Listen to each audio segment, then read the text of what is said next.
Today's video is a little different than my normal topics, but since I know that many of you are on a similar path towards living a simpler life and minimalism, and I know how hard that can make gift giving, I thought it would be fun to take you along as I figure out what's gonna go in my 7 kids' Easter baskets. And if you no longer have kiddos at home, or if it's past the time of Easter when you see this video, these would also be great gift ideas for birthdays or other holidays. If you're new here, I'm Stacy, homeschooling and homesteading mama of 7, on a mission to ditch the grocery store and become more self-sufficient. Subscribe to our channel to learn more about our journey and how we are making that dream come true. So yesterday I went shopping at Target, so I'm going to take you along for that little shopping trip and show you all the gift ideas I got, as well as just some fun things that I thought other homesteaders might enjoy. Then I'm going to bring everything in here and lay it out on my bed, which is why I'm in my bedroom today, to hide it from the kids. Frankly, I am not a shopper, so one store was plenty for me, so I ended up getting the rest of the things just online. So I'll show you those things as well and show you how I'm going to be putting these Easter baskets together. And spoiler alert, they will not be in baskets. All right, let's go shopping. I'm about to head into Target and see what I can find for my kids' Easter baskets. My goal is to find things that aren't just cheap plastic or things that are going to get broken in the first day, but things that they can actually use up or that have a purpose in our daily life. So let's see what I can find. Our nearest Target is an hour and a half away, so a stop at the dollar spot is a must.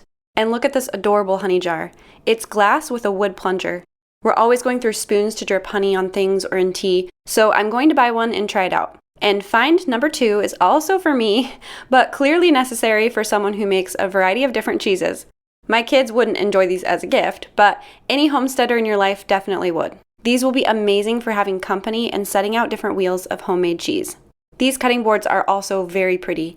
I didn't buy one because I really didn't need another one, but now I'm wishing I would have bought one to go in my kids' playhouse kitchen, which tiny but real kitchen items or kid-size aprons are always a hit. I didn't look at them on this trip, but I've bought a few kid-size aprons from Target that are adorable and very well priced. I did get one of these hanging plant holders because my oldest loves plants, and I have a friend with a beautiful hanging plant that I could steal a clipping from and fill this pot. These glass jars with the gold latches are gorgeous. I grabbed a few of the small ones. I have some colorful phytonutrient powders that needed a home, but it turns out these were too small, so I'll have to think up another use. There were also some cute Easter and Mother's Day items, but I had to remind myself that for everything I bring home, I should be getting rid of 5 items to not go backwards on my simplifying journey. And that thought process really helped me to control some of those impulse buys. Okay, here are some beautiful gardening tools that would be great for kids that like to garden like my oldest. They also had some colorful egg baskets. I almost bought one of these bug kits for my 6-year-old son, but we actually have the same exact one and it hasn't held up great, so I'm going to pass on that. I was very excited to see the themes on these mess-free activity books, gardening and nature walk. I grabbed a few. One of the items that I went in knowing that I wanted to buy were beach towels. Honestly, I have said no beach towels in years past because I have too many little ones and they were just a disaster to mess with. But now that they're getting older, I thought it would be nice for them to have their own towel, and Target has quite the selection. I also wanted to find a few kids' books, but I mostly struck out. The book selection was mostly books I wouldn't want for my kids, but I did find this cute one for my youngest called Goodnight Farm. Board games and card games are also something that we often include in gifts. I've heard of this one, so I grabbed it without really knowing who it would be for. Our family didn't need any summer gear this year, but things like goggles, snorkeling sets, and pool toys are always worthwhile investments and make wonderful gifts. I did not buy these gardening shoes, but they are very cute and they were definitely hard to put back. Gardening or growing kits are always fun gifts. We've done a variety of herb, flower, and veggie kits over the years, but I'm excited about these mushroom kits since it's something that we've never tried growing. I'm not big on candy or too many sweets for the holidays, but I'm grabbing some of these ice drinks. They aren't something I would let my kids have on a regular basis, but it will be something that they'll be really excited about for a special occasion. Journals, planners, and stationery always make wonderful gifts, and I also feel like kids can't get too many of them. For my boys, I went with sketchbooks since drawing is more of an interest for them than journaling. Target did have these Easter buckets, but they were a little small, so I came up with a different idea this year. Fun shoes for summer like clogs or flip-flops are always fun and super practical. Alright, here is my haul back at home. Now let's get it all laid out and organized, and I'll show you what each child is getting. Okay, the first pile here is for my almost 15-year-old daughter. She is getting a couple gardening tools, a notebook, this cute planner, a beach towel, an ice drink, a dress that I bought on Amazon, and a toothbrush from Walmart.com. The next child down is 13, and he is getting a mushroom growing kit, an ice drink, a sketchbook, a towel, some clogs from Walmart, a toothbrush, and a book from Amazon that is about an Alaskan adventure that I think that he will love. My 11-year-old girl is getting a notebook, a towel, an ice drink, a dress from Amazon, the Anne of Green Gables book set from Amazon, and a toothbrush. My 10-year-old son is getting another type of mushroom growing kit, a card game, some clogs, a sketchbook, a towel, an ice drink, a book from Amazon, and a toothbrush. For my 8-year-old girl, I got a notebook, an activity book, an ice drink, a towel, a dress from Amazon, a jump rope from Amazon, and a toothbrush.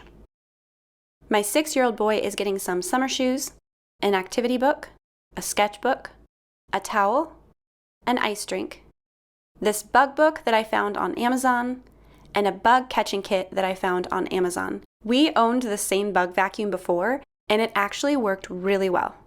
Oh, and a toothbrush.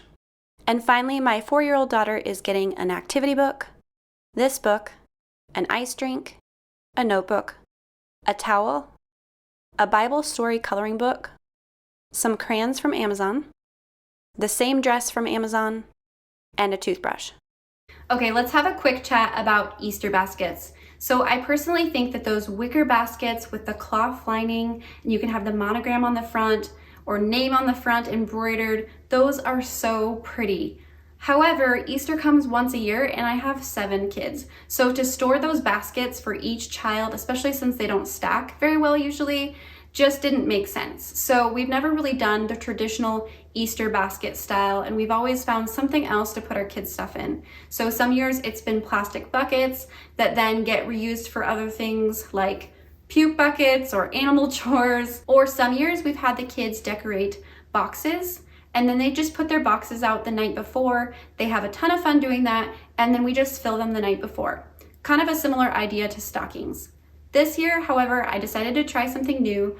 I bought gift bags, and then I'm just going to put all of their gifts in the gift bag like a big present. And then these can be folded up for storage, or they can be used for gift bags throughout the year. Now all I need to do is get their items in bags, and then I'll probably put some tissue paper in the tops, but I will be keeping my bedroom door locked until Easter so that they aren't tempted to peek.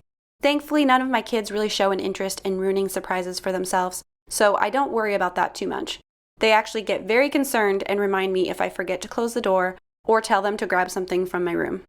And it's a tradition on Easter morning to hide our kids' gift baskets, so they have to wake up and try to find them, and that just prolongs the enjoyment a little longer. Okay, that's all I have for you today. Hopefully you enjoyed these practical gift ideas, and I'll see you here next week.